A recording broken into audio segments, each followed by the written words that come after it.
Mesdames, Messieurs, bonjour. Alors que l'affaire Albatros bat son plein au Cameroun, l'Albatros, c'est cet avion présidentiel acheté dans des conditions plutôt opaques. ANN24 reçoit aujourd'hui Francis Nana, expert financier, directeur général du cabinet Sigma Finance, cabinet d'expertise financière basé à Londres. Francis Nana a joué un rôle important, je dirais même prépondérant dans cette affaire, dans la manifestation de la vérité dans cette affaire, peut-être même involontairement. Francis Nana est avec nous dans ce studio. Bonjour Francis. Bonjour. Alors, nous allons parler de cette affaire Albatros, mais nous allons plutôt nous intéresser à l'aspect financier de ce dossier. Vous êtes expert financier. Vous arrivez à la Camer. On peut situer votre arrivée en mars 2004. En effet, j'arrive à la Camer en mars 2004. De quelle manière? Au cours d'un déplacement privé au Cameroun en début d'année 2004, j'ai fait la connaissance de M. Dakayi. Et M. Dakayi, donc, qui est arrivé à la Camer en novembre 2003, était encore en phase de prise de connaissance de la société.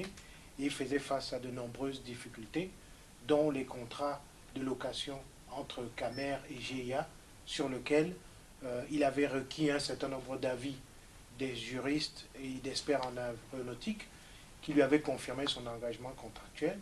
Et donc, au cours de la discussion avec M. Dakayi, j'ai pu lui donner quelques pistes qui pourraient permettre à la Camer de renégocier ses contrats avec un certain avantage. C'est dans ce cadre-là qu'il a donc souhaité officiellement avoir mon assistance sur cette affaire. Voilà, Thomas Dakayi Kamga qui arrive à la Camer, vous le dites, en 2003 et qui succède à Yves Michel Fotso, qui lui a été directeur général de la Camer de juin 2000 à novembre 2003. Et qui est donc celui qui a signé ces contrats, en effet.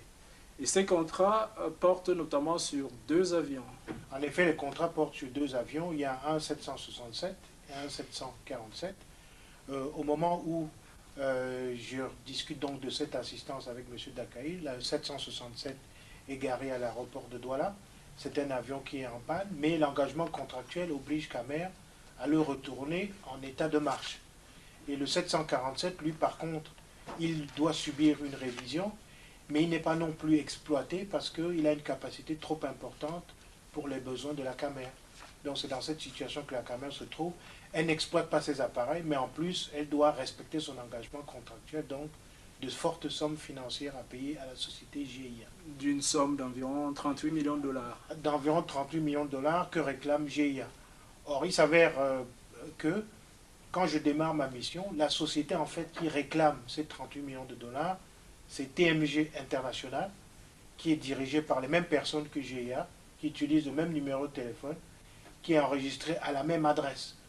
Donc pour moi, en tant qu'expert, c'est une anomalie assez significative qui me pousse à engager une recherche sur la société GIA pour savoir quelles sont les personnes qui dirigent cette société, quelle est leur moralité, et qu'est-ce qu'il y a derrière cette société. Et surtout, quel est l'état de cette société? Est-ce qu'elle fonctionne? Est-ce qu'elle existe? Exactement, puisque déjà, la première particularité au départ, avant de lancer la recherche, c'est que GIA n'était pas une société connue réellement dans les grandes sociétés qui font du leasing d'avions. La créance que la Camer doit notamment à GIA s'élève, on va dire, à environ 38 millions de francs CFA. 38 millions de dollars. Précision importante. Et très rapidement, vous vous rendez compte qu'en fait, cette société GIA n'a même pas le droit de réclamer ses créances. Exactement, parce que j'informe donc M. Dakayi environ un mois, mes souvenirs sont bons, après avoir démarré ma mission. Je dis à M. Dakayi, vous devez arrêter les discussions que vous avez avec ces créanciers parce que je viens de découvrir que cette société est en faillite. Donc le seul interlocuteur valable pour discuter de ces créances, c'est le liquidateur. Et donc vous avez déjà là un indice très important qui montre que vous êtes en train de faire face à une tentative d'escroquerie. Et donc, ce qu'on doit faire, je dois continuer mon travail, accumuler des informations qui vont vous permettre, si la réclamation est quand même maintenue, de renforcer votre position vis-à-vis de la personne qui réclame, soit le liquidateur, soit ces personnes-là. En sachant donc que la Camer est dans une situation financière extrêmement est dans une difficile. situation extrêmement difficile. Elle ne peut pas faire face à cette demande. Et que à ses créances. si vraiment la pression est faite sur la Camer, ce sera la fin de la société. Et la question qu'on se pose dès lors, c'est comment se fait-il que, sachant que cette compagnie GIA est en situation, puisque je suppose que Yves-Michel Futso, qui a contracté ses créances, savait que cette société était plutôt douteuse. Comment se fait-il donc qu'il ait continué à donner l'impression que la Camer devait de l'argent à cette société? Donc votre question est très importante, parce qu'il s'avère que, après avoir donc informé la Camer de la situation de GIA, la Camer décide donc d'adopter une approche contentieuse que je lui ai recommandée. Donc normalement, nous on s'attend à ce que la société TMG qui réclamait de l'argent à la Camer se rende compte que la Camer n'est pas prête de céder. Mais malheureusement, cette société attaque donc Camer au tribunal. Donc maintenant, nous passons à un stade supérieur, c'est que Camer est maintenant attaquée en justice aux États-Unis. Elle doit donc se défendre et que elle a signé des contrats, elle a utilisé ses avions, et donc il lui sera très difficile, sauf si elle apporte des preuves très importantes, de sortir de ces contrats. Donc c'est TMG qui décide de passer à l'attaque. Voilà, et donc la première des choses, et l'autre élément qui est très important, c'est que pour passer à l'approche contentieuse, TMG s'efface, et c'est maintenant une société qui s'appelle SGA Vipro qui rentre dans la danse. Donc pour ne pas vous embrouiller, vous avez GIA qui a signé un contrat.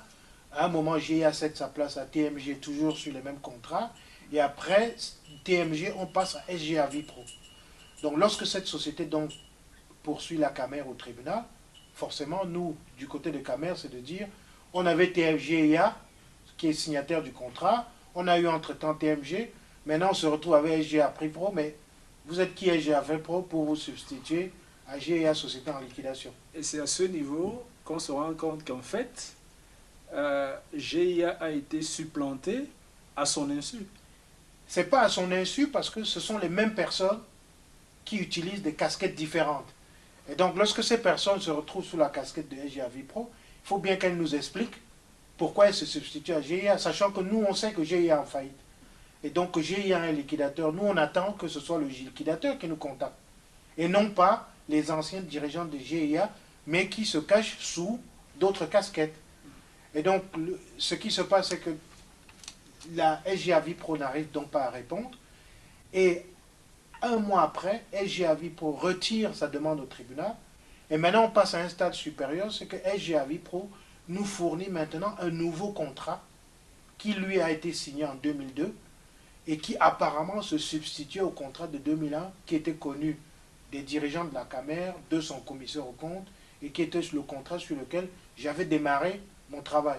Donc un contrat antidaté, pour dire les choses clairement. C'est ce que j'ai écrit dans mes rapports et pour lesquels j'ai apporté des démonstrations. Ce qui signifie clairement qu'il y a au moins du faux dans la manière de procéder. Il y a la manière de procéder, et puis le faux n'est pas discutable, parce que il est peut-être difficile, si on n'est pas vraiment très pointu, de prouver qu'un contrat était antidaté.